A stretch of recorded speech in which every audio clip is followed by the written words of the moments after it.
초대교회가 처음부터 예수님 성천한 이후에 성령을 받아서 강력하게 복음을 전파하는 일을 하면서 유대교로부터 굉장히 미움을 받았습니다. 그래서 이 유대교가 교회를 말살하려고 사울이라는 청년을 시켜서 그 일들을 주도해 가는 중에 오히려 그 핍박으로 인해서 사람들이 흩어져 가지고 이방인 지역에까지 복음이 전파되어서 사도행전 11장은 안디옥 교회가 든든하게 세워지고 그 안디옥 교회에 바나바와 바울, 사울의 그 사역으로 말미암아서 교회가 크게 부흥하게 되고 그 안디옥 교회의 성도들이 그리스도인이라는 그런 평가를 받게 됐습니다. 이때 이제 예루살렘은 굉장히 그 기근으로 말미암아서 큰 어려움이 있었고 안디옥 교회가 그 예루살렘 교회를 부조하는 그런 일들을 합니다. 우리가 11장 29절에 보면 28절, 11장 28절 보시면 그 중에 아가보라는 한 사람이 있어 성령으로 말미암아 천하에 큰 흉년이 들리라 하더니 글라우디오 때에 그렇게 되니라. 제 아들이 각각 그 힘대로 유대에 사는 형제에게 부조를 보내기로 작정하고 이를 실행하여 바나바와 사울의 손으로 장로들에게 보내니라 그랬습니다. 글라우디오 황제, 그죠? 거기 이 글라우디오 황제가 주후 41년에서 54년까지 황제를 했습니다. 로마 황제를 여러분 조금 생각하시면 옥타비우나스라는 사람, 가이사 아구스토라는 사람 초대 황제죠. 주전 27년에서 주후 14년까지. 그 다음에 디베리오 가이사라는 사람, 우리 성경에도 소개됐는데 이 사람이 주후 14년에서 37년까지 왕이었고, 그 다음에 갈라굴라라는 그런 황제가 주후 37년에서 41년까지. 그 다음에 이제 여기 나오는 글라우디오가 주후 41년에서 54년까지 통치했던 그런 로마의 황제입니다. 글라우디오 다음에 그 유명한 악명 높은 네로 황제, 주후 54년에서 68년까지. 그러니까 바울이 순교한 그 다음 해에 자결을 해서 결국 생을 마감한 청년 황제입니다. 젊은 황제예요. 네로가 나이가 많은 그런 황제가 아니고 젊은 시절에 황제가 됐고, 그래서 그런 기독교를 박해하는데 주도적인 역할을 했던 주후 64년 이후에 그 황제가 바로 네로인데, 그 네로 바로 앞에 황제가 이 글라우디오 황제예요. 이때 이제 기근이 들어서 안디옥 교회가 이제 예루살렘 교회를 구제하는 그런 일들을 한 것입니다. 12장 1절에 보면 그때 헤롯 왕이 손을 들어 교회 중에서 몇 사람을 해하려고 했다. 이때 헤롯 왕이 헤롯 아그리빠라는 왕이에요. 아주 역사적으로 유명한 그 헤롯 대왕이라는 사람, 그 다음에 헤롯 안디바, 그 다음에 헤롯 아그리빠, 이 왕들 한번 기억하실 텐데, 유대의 왕들 한번 도표 한번 보여주실래요? 저기 잘 보시면 보이나요? 네, 아니면 제가 카톡으로 여러분 순장들이 보내줄지 모르겠는데, 거기 보면 그 헤롯 대왕 아래에 헤롯의 부인들, 거기 나와서 이제 세 번째 줄에 보면 헤롯 아그리빠 1세라는 왕이 있어요. 맨 저쪽에, 그죠? 헤롯 아그리빠 1세. 이 사람이 누구냐면 그 헤롯 대왕이 가장 총애하던 부인이 있었어요. 마리암너 1세라는 사람. 이 사람이 힐카누스 대제사장의 딸이었습니다. 그래서 그 마리암너 1세에게서 태어난 아들이 아리스토블루스 4세인데, 그 아리스토블루스 4세와 그 마리암너 1세가 낳은 알렉산더라는 이 두 아들을 사실은 그 헤롯 왕이 죽여버립니다. 왜냐하면 자기 사랑하는 아내에게서 태어난 이 아들들이 왕자로서 점점 힘을 키워가고 있을 때 헤롯 대왕이 그 위기를 느껴가지고 그 아들을 죽여버려요. 근데 죽인 그 아들 아리스토블루스 4세가 낳은 사람이 유명한 두 사람이 있는데, 하나는 헤롯 아그리빠고 하나는 헤로디아예요. 헤롯 안디바의 아내가 되었던 헤롯 헤로디아 있죠. 이 사람이 바로 마리암느에게서 태어난 아리스토블루스 4세의 딸이 헤로디아고 아들이 헤롯 아그리파 1세입니다.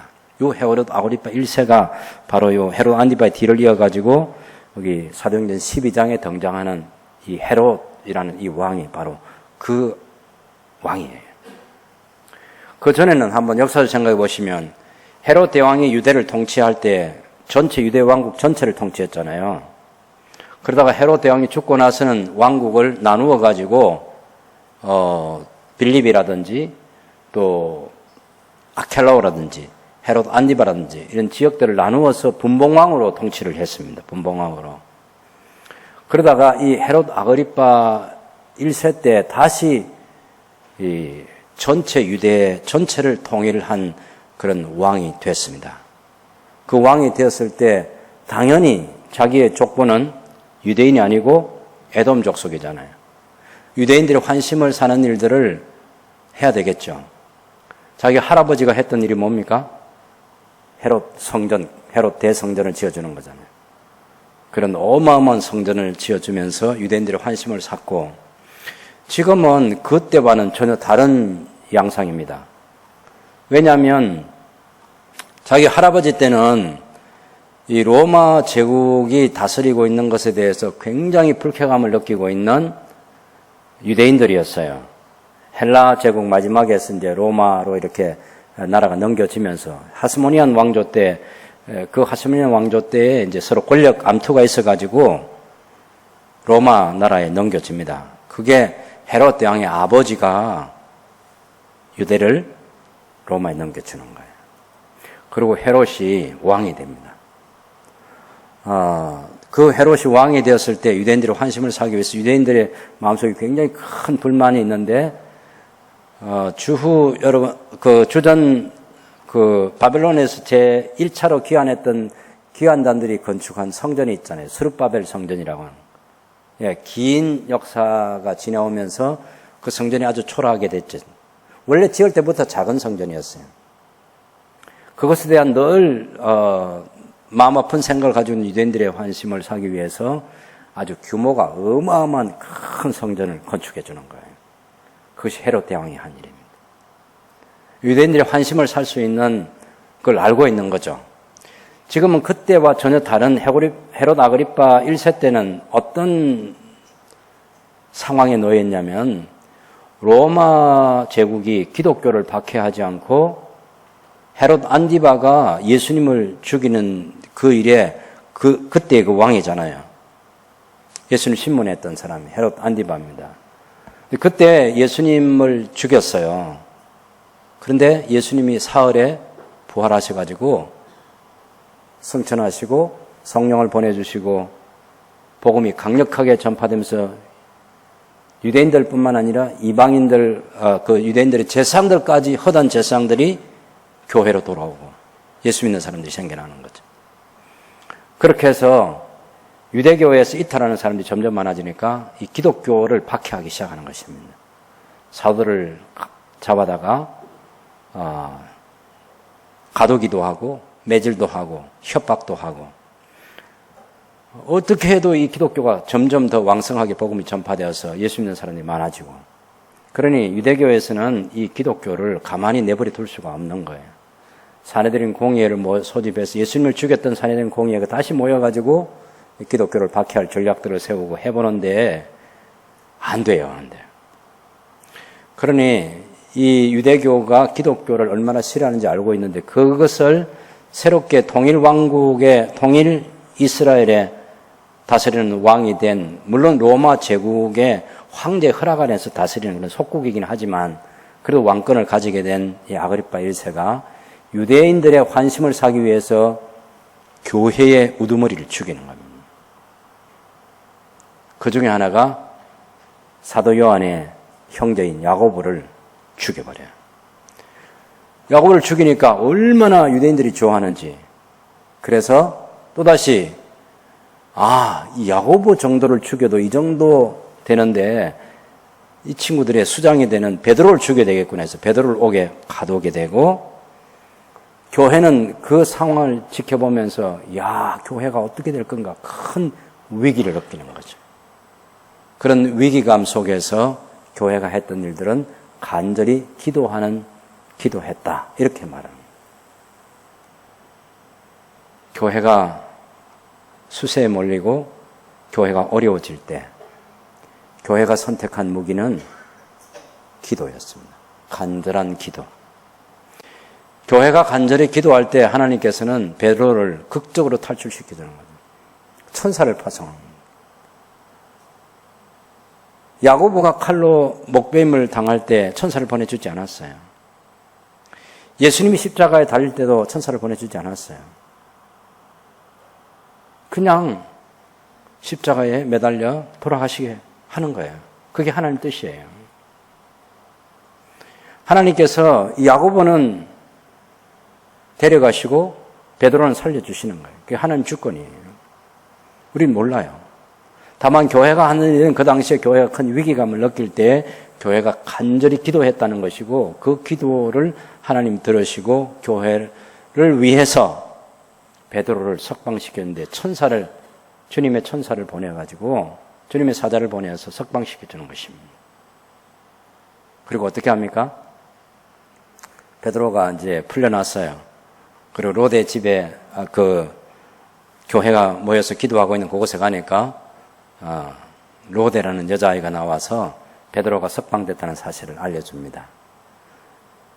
그런데 교회가 믿을 수 없는 거예요. 아무리 우리가 간절히 기도해도 베드로가 어떻게 풀려나냐.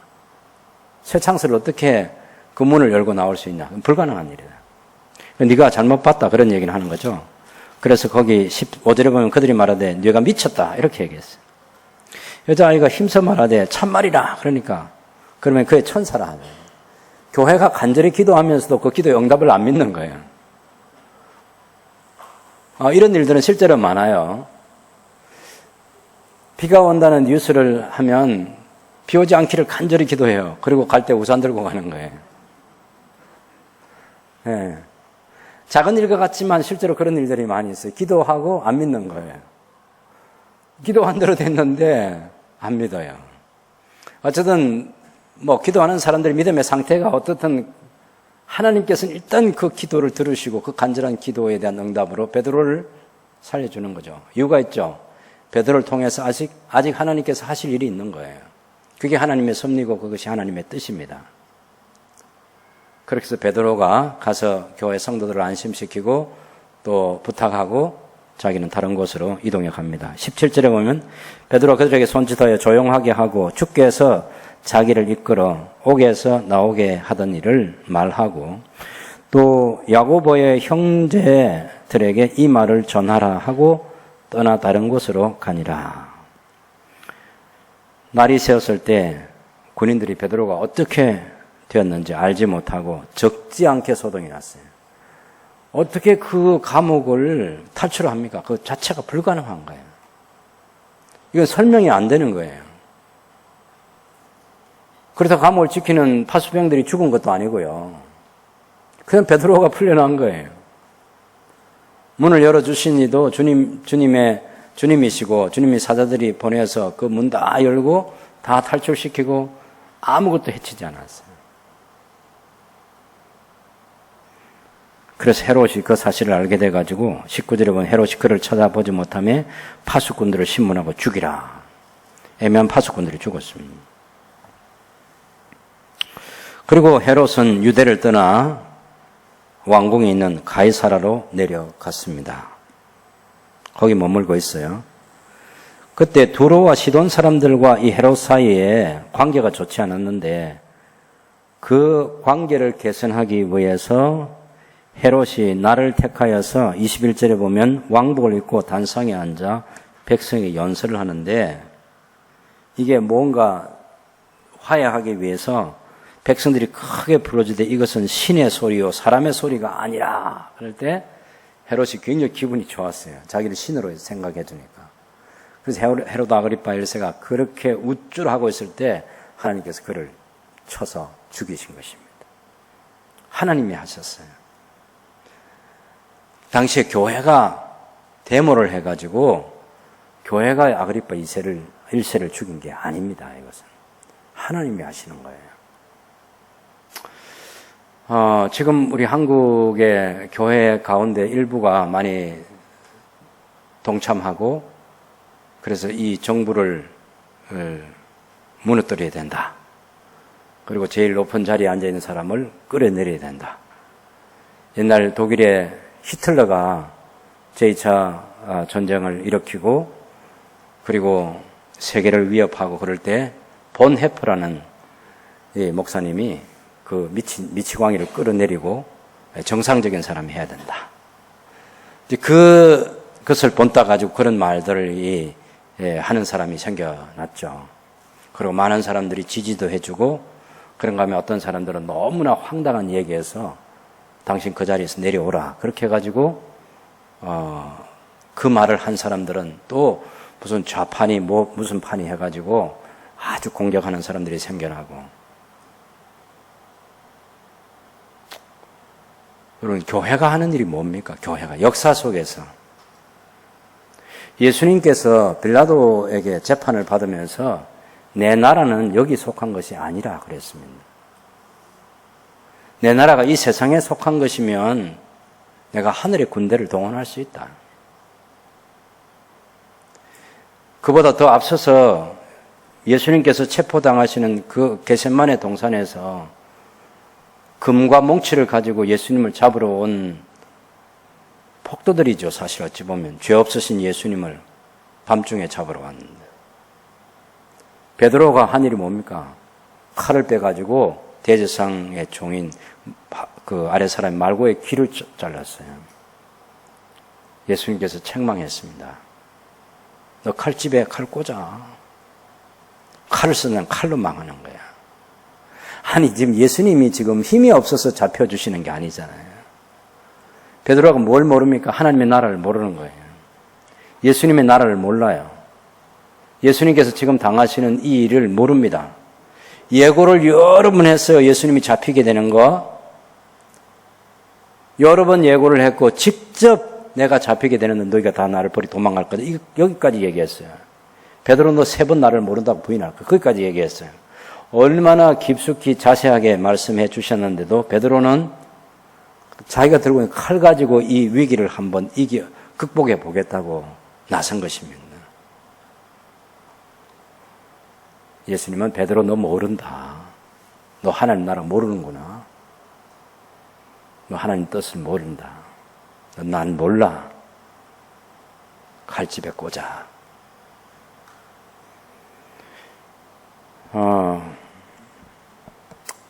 예수님께서 대응하는 방식. 역사 속에 교회가 정치 권력을 가진 사람이 교회를 핍박할 때 교회가 했던 일들을 우리가 잘 생각해 봐야 합니다. 교회는 성도들의 숫자를 모아가지고 혁명을 일으키는 단체가 아니에요. 하나님께서 하신 오래전의 방법을 한번 생각해 봐요. 출애굽 시킬 때요.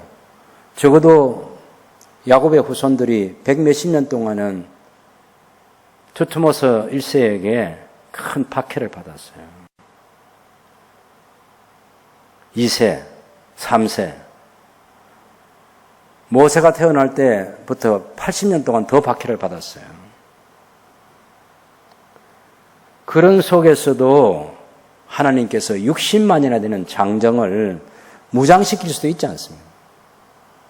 무장시켜서 바로왕과 싸우도록 그렇게 하지 않았습니다. 당대에 군대를 일으키는 그런 상황들을 보면 60만이면 세계 제국을 건설하고도 남습니다. 한참 후의 일이지만 아수르 제국의 사네립 왕이 18만 5천 명을 거느리고 제국을 다스렸죠. 그러니 모세 시대에 60만을 무장시키면 얼마나 무서운 힘을 가질 수 있겠습니까? 그런 식으로 출애굽을 시키지 않는다고. 전능하신 하나님의 능력으로 하나님이 어떤 분이신지를 보여주는 거죠. 상처 하나 나지 않고 피 한 방울 흘리지 않고 누구도 다치지 않는 거죠. 당신의 백성들을 온전하게 구원하신 출애굽의 역사입니다. 그러나 언제나 그렇게 되는 것은 아니에요. 초대교회 때는 박해를 많이 받았어요. 근데 바울의 가르침 어떤 곳에도, 베드로의 가르침 어떤 곳에도 국가를 상대로 해가지고 교회가 폭력을 행사하도록 절대 가르치지 않습니다. 힘으로 하게 하지 않아요.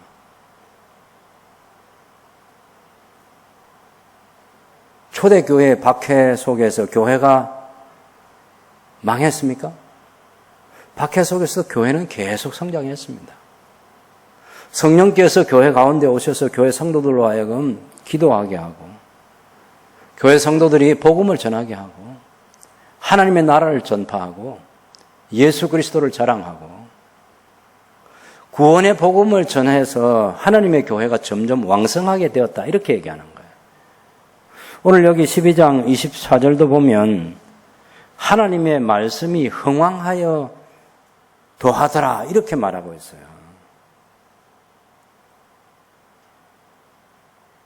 헤롯 아그리파 1세가 야고보를 죽이고 많은 교회를 핍박하는 정치적인 힘을 발휘하는 그때입니다. 교회가 아무 힘이 없어요. 핍박하면 핍박을 당할 수밖에 없는 거예요. 잡아들이면 잡혀가는 거죠. 죽이면 죽음을 당하는 겁니다. 그런 상황 속에서도 하나님께서 교회에 기대하시는 것은 교회가 이 세상의 방식으로 이 세상과 싸우는 것이 아니라는 것입니다.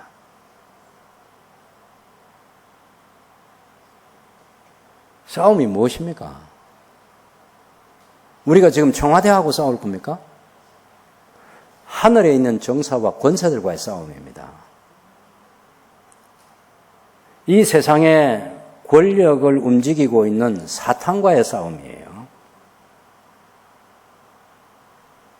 이 세상의 사람들을 동원하고 있는 사탄과의 싸움이 교회의 싸움입니다.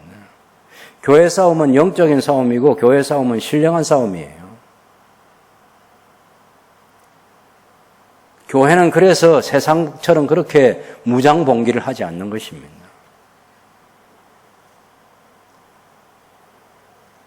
교회가 가지고 있는 전략은요, 핍박하는 자에게 핍박을 당하고, 핍박을 받으면서도 교회는 간절히 기도하고, 그리고 교회는 복음을 신실하게 전파하는 것입니다. 교회는 교회다움을 보여주기 위해서 세상 가운데서 노력을 해요. 그리고 점점 그 박해 속에서도 교회는 성장하는 거죠. 여러분, 한국 교회가 핍박을 받으면 교회가 망할 거라고 생각하시나요?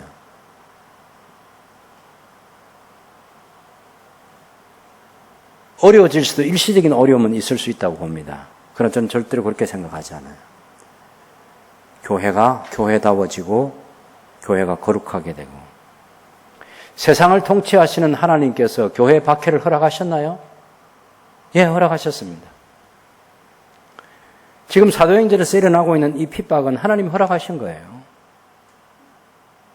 그 핍박 속에서 교회는 계속해서 성장했습니다. 예수님을 믿는다는 그 이유 하나밖에 없었습니다. 성도들이 세상에서 잘못 산 게 아니에요. 성도들은 세상에서 반듯한 그리스도인으로 살았어요. 주님께서 말씀하신 산상보훈의 말씀들을 지키는 그런 삶을 살았다고. 세상이 교회의 삶의 방식이 잘못됐다고 교회를 욕하는 게 아니에요. 세상에 속하지 않았기 때문에 세상이 교회를 핍박하는 것입니다. 그들은 자기들의 세상을 자기들의 왕국을 만들어가는 거죠. 우리 한국의 지난 수십 년의 역사 속에서, 저와 여러분이 알고 있는 이 역사 속에서 그 청와대 주인이 기독교인이든 기독교인이 않든 하나님의 왕국을 세우기 위해서 노력한 지도자가 있나요? 그건 없습니다. 교회 장로라는 분도 하나님의 왕국이 이 땅에 임하기를 바라고 정치하지 않았습니다.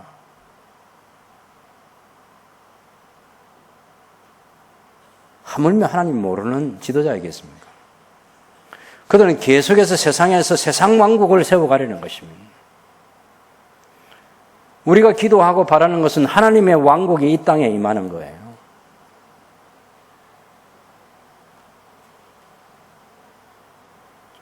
우리 힘과 능력으로 하는 게 아닙니다. 전능하신 하나님께서 개입하시게 하는 거죠. 그 도구가 기도라는 것입니다.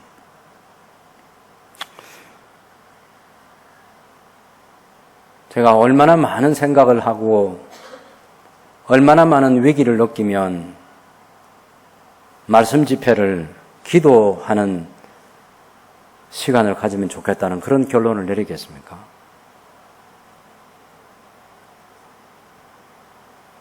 교회가 할 수 있는 유일한 일입니다. 교회의 가장 강력한 무기입니다. 간절한 기도.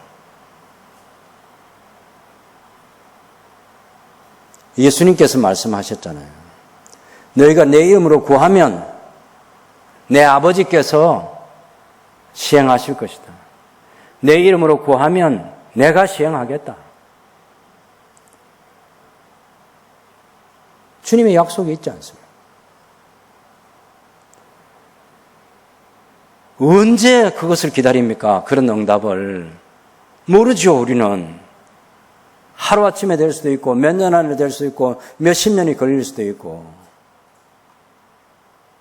교회는 망하지 않습니다.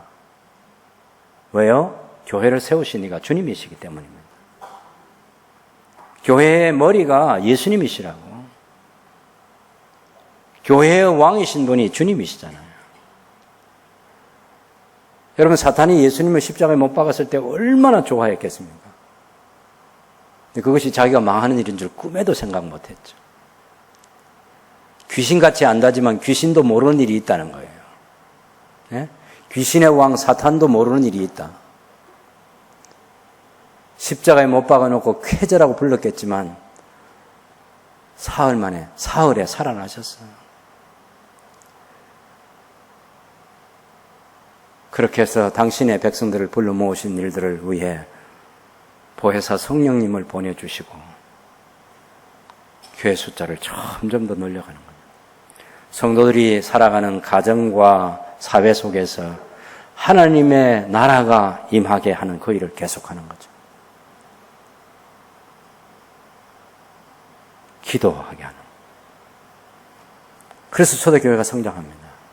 그걸 못마땅하게 여긴 유대교가 사내되는 공의회가 교회를 핍박했고, 이제는 정치적인 권력인 헤롯 왕이 왕권을 가지고 유대교의 관심을 사기 위해서 교회를 직접 핍박하는 일이 생겨난 거죠. 이야, 무서운 일입니다. 무서운 일이에요. 그런데 그 헤롯 아그리파 1세를 하나님께서 치우신 거예요. 너 여기까지 딱 저울에 다시는 거예요.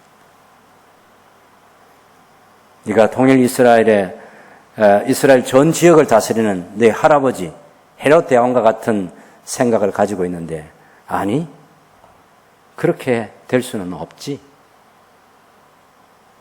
여기까지 해서 딱 죽이신 거예요.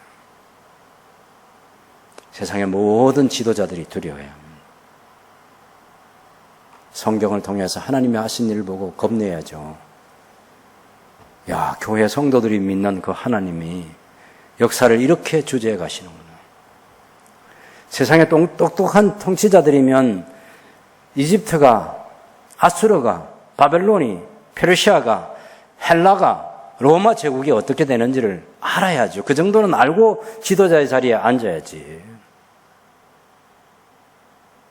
하나님의 백성들인 교회라는 그 언약 공동체가 어떤 사람들인지, 권력자들이 볼 때는 힘없어 보이고 연약해 보여도 그들의 하나님이 온 세상의 통치자인 것을 성경과 역사를 통해서 알아야지. 그렇지 않으면 하루아침에 끝나는 거예요. 교회는 다시 교훈을 주는 겁니다. 교회는 간절히 기도해야 된다. 그래서 우리가 기도하기 위해서 모여야 돼요. 교회가 간절히 기도한다고 할 때 아주 주의해야 될 게 있습니다.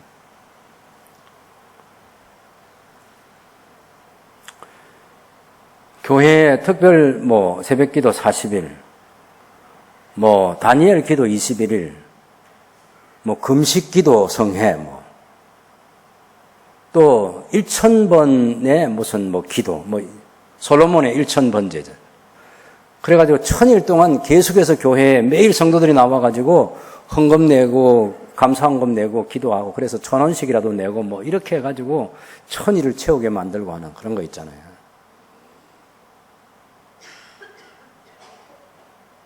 순전한 마음으로 제대로 기도를 하는 성도들도 저는 있다고 봅니다. 1000일, 교회 지도자들이 잘못 결정했던 말든 1000일 동안 기도하라고 하면 1000일 동안 정말 하나님의 뜻을 살피면서 자기를 주님께 드리면서 제대로 기도하는 성도도 저는 있다고 믿어요.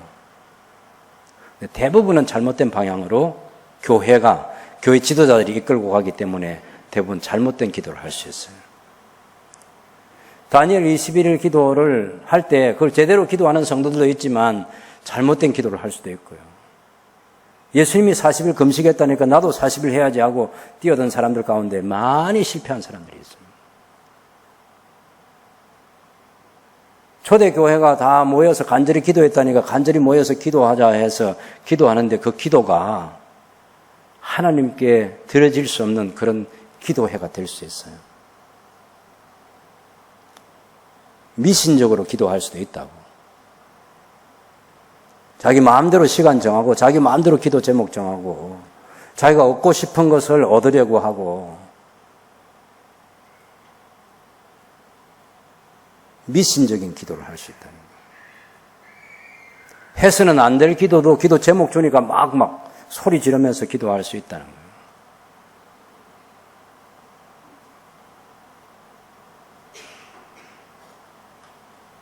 야고보서 4장 2절과 3절에 보면 너희가 얻지 못하는 것은 구하지 아니함이고 구하여도 얻지 못하는 것은 정욕으로 쓰려고 잘못 구함이니라 이렇게 얘기하고 있어요.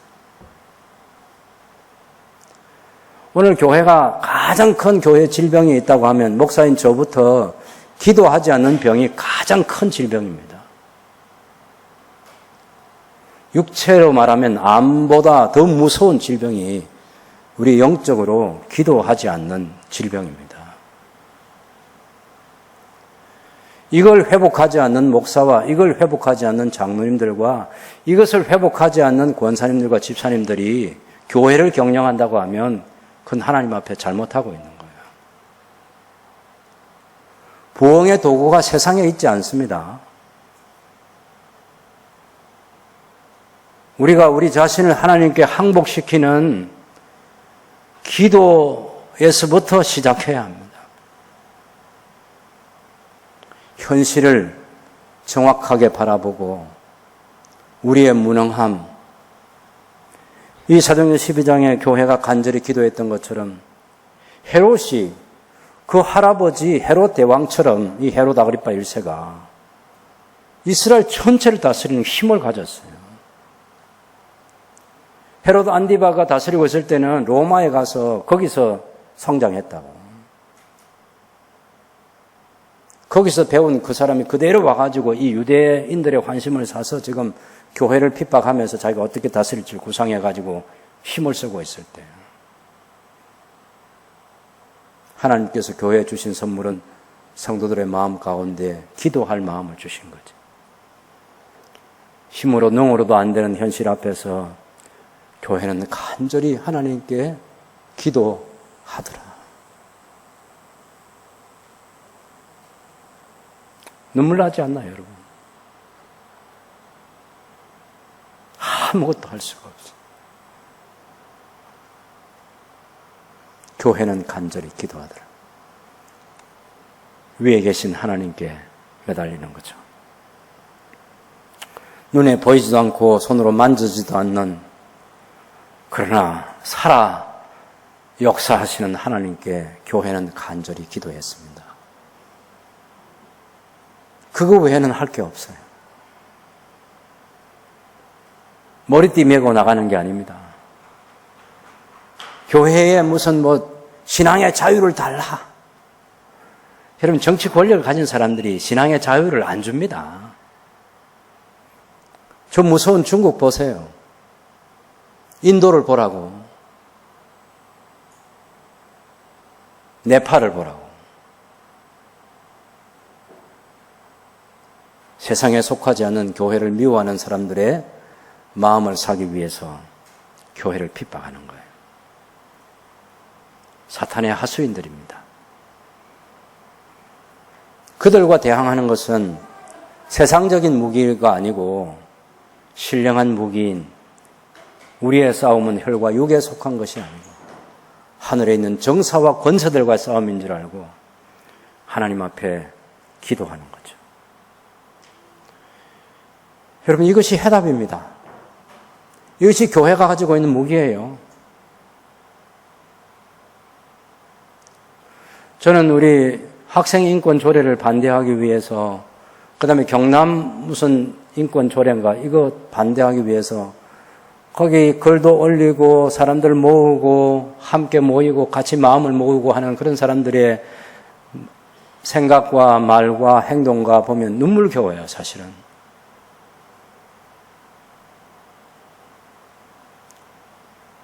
이렇게 마음과 뜻과 정성을 다해서 이 소중한 일들을 쉬지 않고 계속해 가는 것. 저는 반대하지 않습니다. 해야죠. 내일도 수요일도 무슨 모임이 있다는데 새순교회가 밥값 다 주면 좋겠어요. 김밥 한 줄 1,500원이라는데. 사람이 얼마나 모일지 모르지만.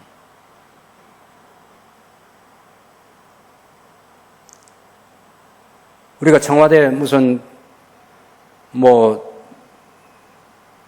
우리 서명할 일이 있으면 그런 것도 열심히 해야죠. 국회의원들이 입법할 때 10,000명만 반대하면 그 입법 안 되거든요. 근데 그 10,000명이 안 되는 거예요. 이 기독교인이 몇백만이 있다고 하면서 10,000명이 국회에 접속을 안 하는 겁니다, 이게. 싸움을 잘못하고 있는 거야.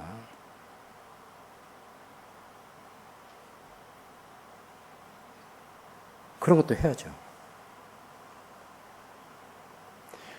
근데 세상은요, 굉장히 악하기 때문에 하나님의 나라를 대적해서 싸우는 사람들은 하나 무너졌다고 해서 쉬지 않습니다. 사탄은 계속해서 일하는 겁니다.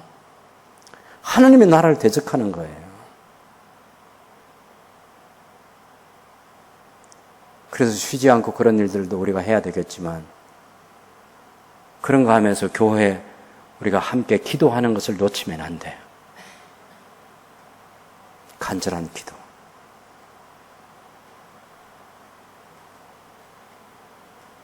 하나님의 나라가 이 땅에 임하기를 위하는 기도.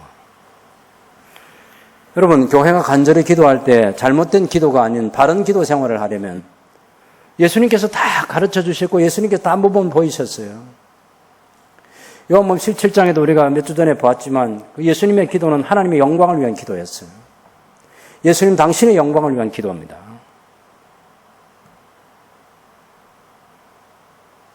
하나님의 이름이 높이는 받도록. 왜 우리가 이 세상에서 기도하고 그런 영적인 대적자들과 함께 싸워야 되느냐 하면, 기도로 싸워야 되냐면 하나님의 영광이 이 땅에 충만하게 드러나지 않았습니다. 하나님의 이름이 높임을 받지 못해서.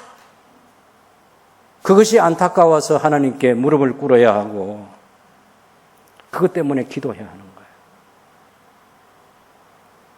하나님을 업신여기는 사람들, 하나님 말씀을 대적하는 그런 사람들 때문에 하나님의 교회가 위협을 받고 있어요.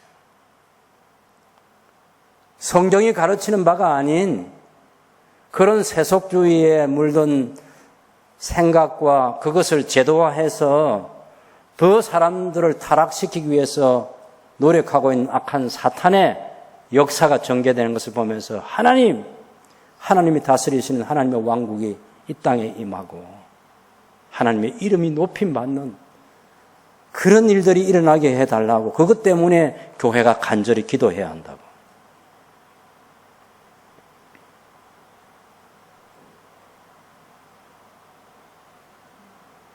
교회의 기도는 그런 것이에요. 당장 우리의 손에 잡히지 않는 거예요. 이제 큰 기도하는 거죠. 여러분 한번 생각해 보세요. 이 악의 물이 이 헤롯 아그리파 1세 같은 이런 정치인이 등장할 때까지 얼마나 우여곡절이 많았겠습니까? 여러분 옛날에 말이죠. 그 하스모니안 왕조를 세웠던 그 사람들이 힐카누스가 그 에돔을 정복하면서 거기에 강제 개종을 시킨 사람들이 헤롯 대왕의 할아버지야. 그리고 자기 아들을 행정장관에 앉혀놨더니 그 아들이 형제들 제사장과 왕권을 가지고 싸우고 있는 그 힐카누스의 그 집안의 싸움들이 벌어지고 있을 때 차라리 이럴 바에는 이 나라를 그냥 로마에 넘겨주자. 그래서 그 헤롯 왕의 아버지가 로마에 넘겨준 거예요. 그런 헤롯이 외국 왕들이 로마 도망가가지고 로마 황제에게 환심을 사서 상당한 돈을 주고 미래를 약속하고 앞날을 약속해주면서 그렇게 해서 왕권을 가지고 돌아왔겠죠. 어마어마한 박해를 하지 않았습니다. 그리고 그 손자가 지금 아그리파 1세. 악의 뿌리에서 자라가지고 태어나서 자라서 열매를 맺는 거기까지는요, 굉장히 시간이 오래 걸립니다. 여러분 쉽게 생각하면 안 됩니다. 우리나라가 이렇게 사상적으로 이렇게 혼란해지기까지 저도 여러분과 똑같이 수십 년을 지금 살아왔지 않습니까? 우리나라의 정신사가 이렇게 혼란한 적이 없습니다.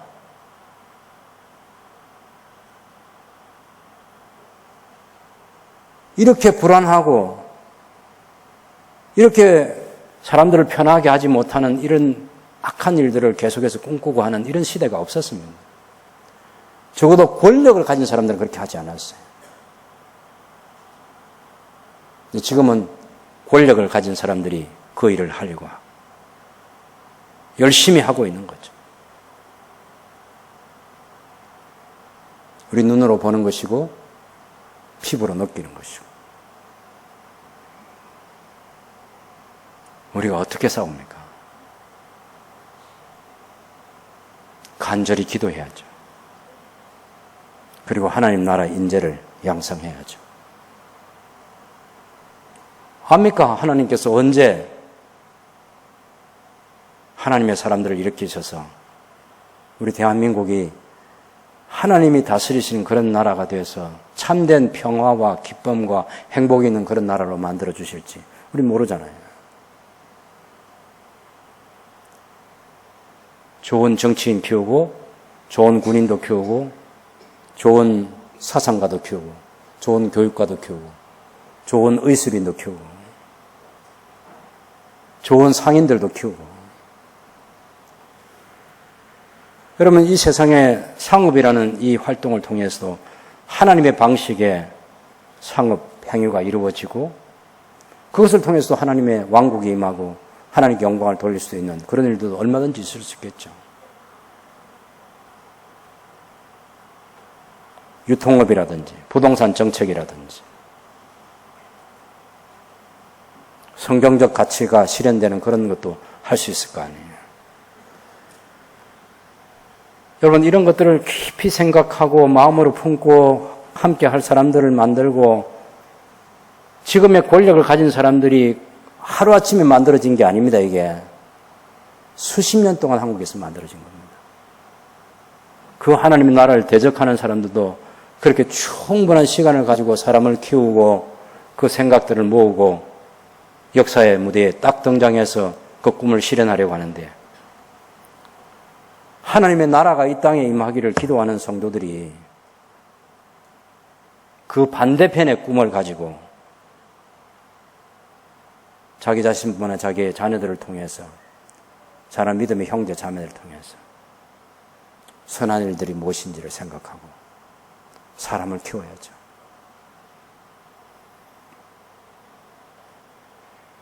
우리 눈에 보이는 이것만 하는 게 아닙니다. 우리 영아부, 유치부, 초등부, SFC 중고등부만 쳐다보는 게 아니에요. 더 큰 눈으로 바라보셔. 그리고 교회는 간절히 기도해야죠.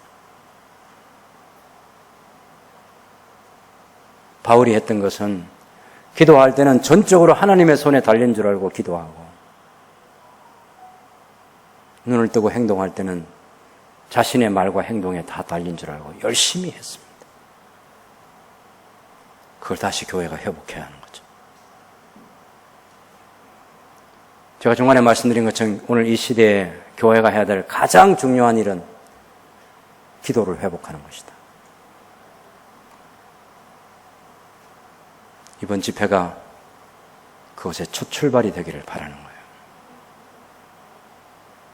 다른 은혜를 받을 게 아니라 내 기도 생활을 회복하는 기회로 삼겠다. 예수님께서 말씀하신 대로 깨어있어 나와 함께 1시간도 기도할 수 없더냐. 우리가 30분도 기도하고 1시간도 기도하고 2시간도 기도하고 그럴 수 있는 기도의 사람들. 하나님께서 기뻐하시는 기도, 하나님의 영광을 위한 기도, 교회 공동체를 위한 기도. 예수님도 제자들을 위해서 기도하고 제자들의 보존되기를, 제자들의 거룩함을, 제자들이 하나됨을, 그리고 그 제자들이 복음을 전파해서 또 믿게 될 사람들을 위해서 기도하고 주님의 영광을 볼 수 있도록 저와 여러분이 다시 하나님께 무릎을 꿇는 기도의 사람으로 거듭나고 우리 새순교회가 이 예루살렘 교회가 간절히 기도했던 것처럼 그 교회 시대의 문제를 안고 간절히 기도하는 교회다. 이 이미지를 만들어내야 되겠습니다. 간절히 기도하는 교회다. 성경 공부하는 거 중요하고 선교하는 거 중요하고 구제하는 거 중요하고 그런데 가장 기초가 되는 간절히 기도하는 교회. 이 시대 우리 교회뿐만 아니라 모든 교회가 회복해야 될 매우 중요한 과제입니다. 간절히 기도하는 교회는 간절히 기도하는 성도 한 사람 한 사람이 모여가지고 그 교회가 간절히 기도하는 교회가 되는 거예요. 교구장 장로님들을 비롯한 순장님들, 그리고 교사들, 그리고 부모들, 우리의 영향력이 미치는 모든 사람들에게 함께 기도하자고. 이럴 때일수록 우리 함께 기도하자. 함께 기도하자. 나라를 걱정할 때도 기도하자. 무슨 일이 있든지 우리 같이 기도하자. 이렇게 말하면서 서로 격려하고 그렇게 해서 함께 기도하는 거룩한 교회로 거듭나는 이 복을 함께 누릴 수 있는 삶이 될 수 있기를 바랍니다.